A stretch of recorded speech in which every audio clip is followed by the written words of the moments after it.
Hi friends, എൻ്റെ വേൾഡിൻ്റെ പുതിയൊരു വീഡിയോയിലേക്ക് എല്ലാ കൂട്ടുകാർക്കും സ്വാഗതം. അപ്പോൾ ഇന്ന് ഞാൻ നിങ്ങളെ പരിചയപ്പെടുത്തുന്ന ഉരുളക്കിഴങ്ങ് തോരൻ വെക്കുന്ന ഒരു റെസിപ്പി ആട്ടോ. അതിനായിട്ട് ഞാൻ 2 മുഴുത്ത ഉരുളക്കിഴങ്ങ് എടുത്ത് വെച്ചിട്ടുണ്ട്.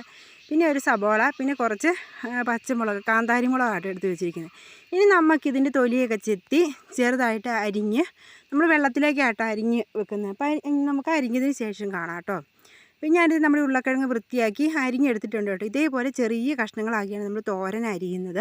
അപ്പോൾ ഇത് വെള്ളത്തിലേക്ക് അരിയുവാണ് ഇതിൻ്റെ ഒരു ചെറിയൊരു ഒരു കറ പോലെ ഉണ്ടല്ലോ, അപ്പോൾ അത് പോയി കിട്ടാനാണ്. അപ്പോൾ ഇതേ രീതിയിൽ കനം കുറച്ച് അരിഞ്ഞിട്ടുണ്ട് കേട്ടോ. അപ്പോൾ ഇനി നമുക്കൊന്നുകൂടെ കഴുകി വാരി നമുക്കിത് ചട്ടിയിലേക്ക് മാറ്റി കൊടുക്കാം. അപ്പോൾ ഈ ഒരു കനത്തിൽ മാത്രം അരിഞ്ഞാൽ മതി കേട്ടോ. അപ്പോൾ നല്ല ടേസ്റ്റി ആയിട്ടുള്ള റെസിപ്പി ആട്ടോ. അപ്പോൾ ഇത് നമുക്ക് നന്നായിട്ടൊന്ന് കഴുകി വാരിയെടുക്കാം. ഒരു 2 തവണയും കൂടെ നമുക്കൊന്ന് കഴുകി വാരിയെടുക്കാം കേട്ടോ. അപ്പോൾ ഇത് ഞാനൊരു മൺചട്ടിയിലാട്ടോ നമ്മൾ കറി വെക്കുന്നത്. അപ്പോൾ അതിനായിട്ട് ഞാൻ ചട്ടി കഴുകിക്കൊണ്ട് വെച്ചിട്ടുണ്ട്. ഇനി അതിലേക്ക് നമ്മുടെ ഉരുളക്കിഴങ്ങ് നമുക്ക് ഇട്ട് കൊടുക്കാം കേട്ടോ.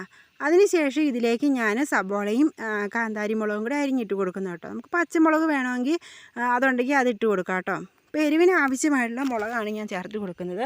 ഒരു ചെറിയൊരു സബോള, ഇനിയിപ്പോൾ സബോളയും പച്ചമുളകും കൂടെ അരിഞ്ഞിട്ടതിന് ശേഷം കാണാം കേട്ടോ. അപ്പോൾ ഇതേ ഞാൻ അരിഞ്ഞിട്ടിട്ടുണ്ട്. ഇനി ഇതിലേക്ക് നമ്മൾ ചേർത്ത് കൊടുക്കുന്ന ഒരു അരമുറി തേങ്ങ, ഒരു പകുതി തേങ്ങ ചിരണ്ടിയതിട്ട് ഒരു മുറിയുടെ പകുതി. അപ്പോൾ അത് ഞാൻ വേറൊരു പാത്രത്തിലേക്ക് ചിരണ്ടിയതിന് ശേഷം ഇതിലേക്ക് ഇട്ട് കൊടുക്കുക കേട്ടോ. അപ്പോൾ ഇതേ ഞാൻ അതും ചിരണ്ടി എടുത്തിട്ടുണ്ട്. ഇനി നമുക്ക് അതിലേക്ക് ഇട്ട് കൊടുക്കാം. അപ്പം ചിരണ്ടുമ്പോൾ എപ്പോഴും തേങ്ങ ചെറുതായിട്ട് ചിരണ്ടാനായിട്ട് ശ്രമിക്കണം. കാരണം നമ്മൾ തേങ്ങ അരയ്ക്കുന്നൊന്നുമില്ല, നമ്മൾ ഡയറക്റ്റായിട്ട് ഇട്ട് കൊടുക്കുക കേട്ടോ. ഇനി ഇതിലേക്ക് ഞാനൊരു ചെറിയ സ്പൂൺ ഉപ്പും കൂടി ഇട്ട് കൊടുക്കുന്നുണ്ട്, ആവശ്യത്തിന് ഉപ്പ്. പിന്നെ അതിലേക്ക് ഞാൻ ചേർത്ത് കൊടുക്കുന്ന ഒരു 1.5 ഗ്ലാസ് വെള്ളവും കൂടെ ആട്ടോ. അപ്പോൾ നമ്മൾ തേങ്ങ ചിരണ്ടി ആ പാത്രത്തിലേക്കാണ് ഞാൻ 1 ഗ്ലാസ് വെള്ളം ഒഴിച്ച് കൊടുത്തിരിക്കുന്നത്.